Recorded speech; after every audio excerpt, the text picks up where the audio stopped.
सनी देओल की गदर देखी है आपने?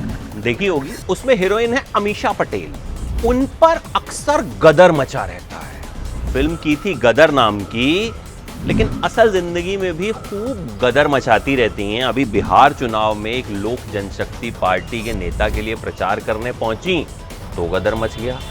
आरोप लगा दिया अमीषा ने कि भाई नेताजी ने गांव में उन्हें बंद कर दिया और मुंबई जाने ही नहीं दे रहे थे। खैर, अमीषा ने एक ऑडियो रिलीज किया, ऑडियो बाहर आया। उसके बाद अमीषा मुंबई भी पहुंच गई और फिर नेताजी ने इल्जाम लगा दिया। नेताजी ने कहा कि भैया मैंने तो बुलाया ही नहीं था, अमीषा को तो मेरे एक रिश्तेदार ने बुलाया था। और फिर कहा कि पप्पू यादव ने अमीषा को पैसे दे दिए, इसलिए अमीषा जो है ऐसा बोल रही हैं। और फिर थोड़ी देर बाद कहानी में एक और ट्विस्ट आ गया। अमीषा ने कह दिया कि नहीं भाई, नेताजी से सब सेटल हो गया है, किसी तरह का कोई गदर नहीं है, बल्कि नेताजी ने तो मुझे एक्स्ट्रा पैसे दे दिए क्योंकि मैं एक्स्ट्रा प्रचार करके आई थी। अमीषा पटेल का जो एक गदर है ना, ये अब से नहीं है, बहुत पहले से है। आज कहानी अमीषा पटेल की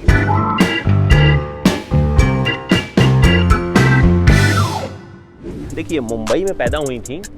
रजनी पटेल की पोती हैं, बहुत मशहूर लॉयर रहे हैं, पॉलिटिशियन रहे हैं, और पापा अमित पटेल बिजनेसमैन। परिवार जो था बहुत ही कंजर्वेटिव सोच का कि भाई फिल्म से तो एकदम दूरी बना के रखना, नाम भी मत लेना कि तुम्हें फिल्मों में जाना है। अमीषा की ख्वाहिश तो थी बचपन से कि कुछ स्टेज वगैरह करें, लेकिन भाई परिवार की इजाजत नहीं थी तो नहीं किया। पढ़ाई की और अमेरिका चली गई इकोनॉमिक्स पढ़ने। अमेरिका से इकोनॉमिक्स पढ़ी, गोल्ड मेडलिस्ट हैं। हैरान हो रहे होंगे आप, गोल्ड मेडलिस्ट अमीषा बॉलीवुड में कैसे आई? उससे पहले गदर मचा था। वहां गई तो शौक तो था बॉलीवुड का, तो वहां जो फिरंगी बच्चे हुआ करते थे उनको बॉलीवुड के गानों पर नचाया करती थी और वो भी खूब मजे लिया करते थे। वहां स्टेज शोज में हिस्सा लेती थी, बॉलीवुड के गानों पर थिरकती थी वहां। तो कहीं ना कहीं फिल्मी कीड़ा था। अमीषा खुद कहती हैं फिल्मी कीड़ा था। अच्छा, अमीषा जब अमेरिका से पढ़ाई करके लौटी ना, तो उन्होंने स्टॉक मार्केट में काम किया।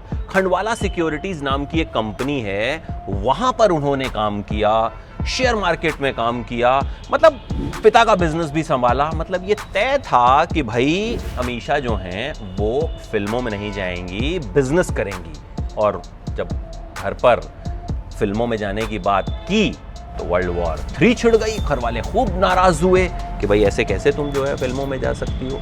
लेकिन अमीषा ने किसी तरह से उन्हें मनाया। 1 साल लगा उन्हें मनाने में, और उसके बाद उन्होंने जो है फिल्मों में स्ट्रगल किया। पहले विज्ञापन मिले और उसके बाद जो है उन्हें पहली फिल्म मिली कहो ना प्यार है, ऋतिक रोशन के साथ। पहली बार में अमीषा पटेल ने इस फिल्म के लिए मना कर दिया था। उसके बाद करीना कपूर को इस फिल्म में लिया गया, फिर करीना कपूर ने मना कर दिया। उसके बाद एक फैमिली लंच पर अमीषा पटेल और फिल्म मेकर्स के बीच में बातचीत बन गई और अमीषा पटेल ने कहो ना प्यार है कर ली, और उससे धमाकेदार एंट्री हुई। हालांकि ऋतिक रोशन की एंट्री ज्यादा धमाकेदार थी, इस बात से अमीषा को कई बार थोड़ी सी चिढ़ भी होती है, लेकिन भाई कुछ भी हो, बॉलीवुड में आ गई। उसके बाद एक साउथ की फिल्म की, वो भी सुपरहिट रही।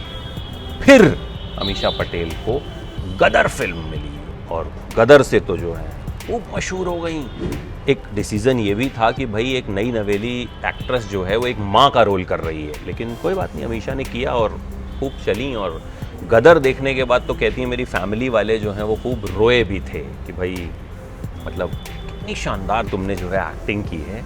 हालांकि उसके बाद कुछ फिल्में की अमीषा ने, हमराज की, बहुत चली भी, लेकिन कहीं ना कहीं उनका करियर जो है ना वो हिचकोले खाने लगा। बहुत ज़्यादा कामयाबी जो थी वो उन्हें मिल नहीं पाई। फिर धीरे धीरे करते करते फिल्मों से वो गायब भी हो गई। विक्रम भट्ट से उनका रिश्ता जो है वो सुर्खियों में रहा। 5 साल तक दोनों का अफेयर रहा। उसके बाद दोनों अलग हो गए। परिवार से फिर से गदर हुआ। कहते हैं कि परिवार ने उनके पैसे का इस्तेमाल कर लिया था, उनके पिता ने, अपने बिजनेस में, और इस वजह से अमीषा पटेल ने जो है परिवार पर ही केस ठोक दिया था। हालांकि बाद में चीज़ें सब सेटल हो गई थी और वो फिर से अपने परिवार के पास जो है वो पहुंच गई थी। हालांकि सब कहे सुने किस्से हैं, कितना विवाद हुआ, क्या हुआ, देखिए अंदर की खबर तो अमीषा जानती हैं और अमीषा के घर वाले जानते हैं। हम तो आपको वो किस्से सुनाते हैं जो हवाओं में तैरते हैं, जो बॉलीवुड में कहे जाते हैं, जो दीवारों को पता होते हैं। अच्छा, अमीषा को मंगल पांडे फिल्म आपको पता है कैसे मिली थी? ऐश्वर्या को उस फिल्म के लिए साइन किया गया था, फिर किसी वजह से ऐश्वर्या वो फिल्म नहीं कर पाई। आमिर खान ने अमीषा पटेल का एक इंटरव्यू देखा और उन्हें लगा कि लड़की तो ज़बरदस्त है, बहुत ज़बरदस्त IQ है। इंटरव्यू देखकर ये तय कर लिया कि अमीषा पटेल को वो मंगल पांडे की हीरोइन बना देंगे। अमीषा के बारे में एक बात और जान लीजिए कि वो ट्रेंड भरतनाट्यम डांसर हैं। अमेरिका भी जब वो पढ़ने गई थी तो वहाँ भी भरतनाट्यम डांस उन्होंने खूब किया था स्टेज पर। और अक्सर जो हैं अमीषा विवादों में रहती हैं, अक्सर किसी ना किसी बात पर उनकी जो है गदर मचा रहता है। और गदर जब उन्हें मिली थी तो आपको पता है 12 घंटे ऑडिशन लिया गया था उनका, उसके बाद जाकर उन्हें गदर मिली थी। और उस ऑडिशन का ही लगता है असर है और उस फिल्म का ही असर है कि भाई आए दिन कोई ना कोई गदर जो है वो मचाती रहती है। ABP न्यूज़ आपको रखे आगे।